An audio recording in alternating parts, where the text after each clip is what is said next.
Next, it's time for Korea Book Club, our weekly segment where we dive into the world of Korean literature and books through notable recent works, both in Korean and in translation. Joining me this week is a cultural essayist, Colin Marshall, host of the podcast Kolin의 한국 and author of the essay collection 한국 요약 금지.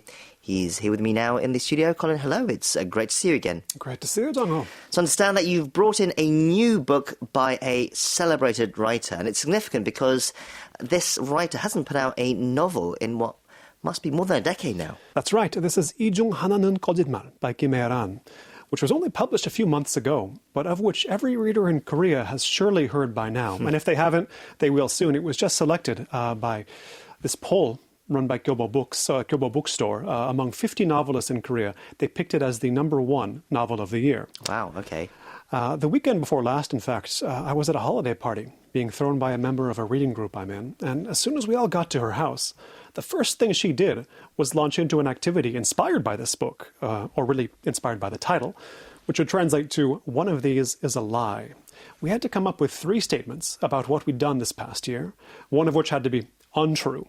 We then went around the table, each of us read our 3 statements, and the rest of the group had to try to pick out the lie. This is a fairly common game across cultures, I suspect, and one that tends to be encountered first in school. And that's exactly where Kim Hye-ran has her characters play it, when a homeroom teacher uses it as a means of introducing a new transfer student who happens to be one of this book's main characters. Yes, this is a game that is often used around the world as a sort of icebreaker for people to get to know each other. I think it's simply called Two Truths and a Lie in the West. Just out of curiosity, what was your lie that you gave, if you can remember? My lie was that I went to America this past year, which I did not. I'm from the US, but I didn't go. So that tricked a lot of people. Exactly, yes. So deceptive by being so simple. Yes, that's the strategy. It perhaps seems to have worked, yes. A simple but fun game, played not just by young students, but adults alike, like you've said. But here, it is about school students, as you've said, which sounds in keeping with Kim. She often writes about, or from the perspective of young people, right? From what I've read of her work, she nearly always does. And whenever her name has come up over the years, I've always imagined her as quite young herself, which probably has to do with not just her use of young characters, but also her having risen to literary fame when she published her first short story collection, 달려라 아비, at the age of 25. But that was nearly 20 years ago now, and though she's in her mid-40s, her protagonists have actually got younger. So she made her name writing about the rough lives of 20-somethings who've come up to Seoul from the provinces. But in 하나는 거짓말, she's writing about high school students, who, I should add, don't really have it any easier. Right, and you said students in plural. So how many high school students is this novel about? You could say there are 3 protagonists, each one of whom is the prospective character in a given chapter. And the common thread between them is the absence of their mothers. Ji-Yu's mother is dead, which forces him to live with her boyfriend, and he finds his only solace there in drawing webcomics about his pet lizard, Yongshik. Sori's mother is also dead, having fallen from a mountain, and she comes to wonder whether it wasn't an accident, but a suicide. She just starts thinking in that direction. Chaeyoon's mother isn't dead, but in jail, having taken the rap for stabbing his abusive tyrant of a father, an act actually committed by Chaeyoon himself. Initially, these characters have no relationship to one another at all, but Kim Hye-ran draws them toward each other in several different ways at once throughout this narrative. Wow, that's quite an array of circumstances. It is, and it gets a little bit stranger. So when Sori happens to shake the paw of Chaeyoon's Labrador, she experiences a kind of vision that tells her the dog will die soon.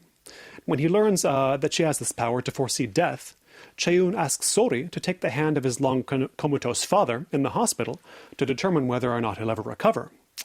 And as I say, what put Chaeyoon's dad in the hospital was Chaeyoon's own act, a scene whose aftermath Ji-Yu happened to witness and has begun using as material for his latest webcomic, which is of course a troubling development for Chaeyoon and his imprisoned mother. Sori is also asked a favor by Ji-Yu, who decides to go to work in a factory for a few months in order to save up money to move out of his late mom's boyfriend's house.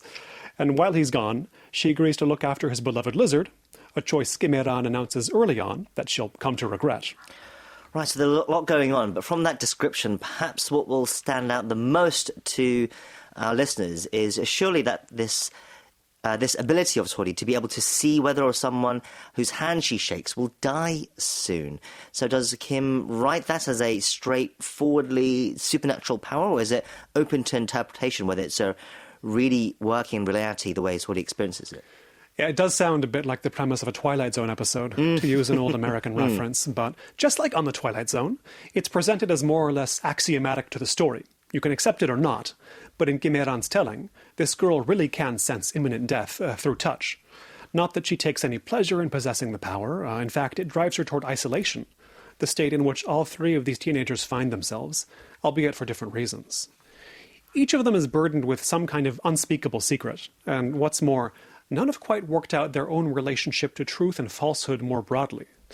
I imagine that Kim Hye-ran uses characters of this particular age so as to deal directly with that theme. In childhood, as I recall anyway, what's true and what's false run together, as in a dream state, and you can't fully separate one from the other. You have young children, you'll know all about this. In adulthood, for better or worse, you reconcile yourself to that distinction and also to the expectation of lies wherever they happen to come up in life. In adolescence, however, this in-between time, it's all a good deal more complicated. Right, so would you say that's what this book is about then? Some sort of commentary of what's right or wrong, the decisions we have to make, about the lies we tell, going back to the title of the book? And maybe more specifically, just in general, these characters don't know what to take as the truth, and they don't know what they can reveal. And so they're trying to find context in which they can reveal certain truths that they know, at the same time as they're trying to find out what's true about these other people they encounter. So I think it has to do with that. And when your characters are teenagers, this is something that they really don't know how to navigate yet. So you could say, in a way, it's a coming-of-age story, though it deals with a very brief period in the lives of these characters. All of them, I believe, second-year high school students. Right, it's quite a universal story then. Even though it is set in Korea, it's not perhaps a sort of social commentary as such, or anything like that. Right, everybody's Korean, but I think non-Korean readers will all know exactly what's going on here. Finally, as we said, this is the first full-length novel Kim Hye-ran has published in quite some time. The world, and especially the world in which young people live, has changed quite a bit in the interim, to say the least, and even more so since she made her debut in the mid-2000s. How clearly does she set this new book in the present moment? Does it sound like genuinely like it's happening to these young protagonists of today? If listeners who read Korean literature in English know Kim Hye-ran, they'll probably know her for a book called 두근두근 내 인생, or rather, My Brilliant Life, as it was published in English not very long ago, I think in 2021. But it was originally published in Korea in 2011. That was Kim Hye-ran's first novel, and until this past August, it was also her only novel. Over the past 19 years, she's also put out 4 collections of short stories, a very common form in Korea that, for a variety of reasons, doesn't tend to do as well in the West. All this by way of saying, she's hardly been inactive for the past 13 years, and 하나는 거짓말 itself, though not a particularly long novel, does seem to have had a long gestation period. That said, its story could probably take place at any time over those past 13 years. This is hardly a book rooted in the youth culture of this moment, not least because its alienated protagonists all live at a distance from that culture. But Kim Hye-ran does involve certain technologies that do make the book feel more like the 2020s than the 2010s. Webcomics, or webtoons, as they say in Korea, of the kind Jiu draws and posts online, have been popular for decades and remain so today. But there are also chapters in which Chae-un practices English, not with a human teacher, but with an artificial intelligence-powered app that challenges him to write sentences in response to questions about his life. What's notable to me is how Kim Hye-ran renders his interaction with the app not in English, but in a Korean that reflects the clumsiness of his English. For example, when asked to recount his first memory, he does so as follows. 내 첫 기억은 추락입니다.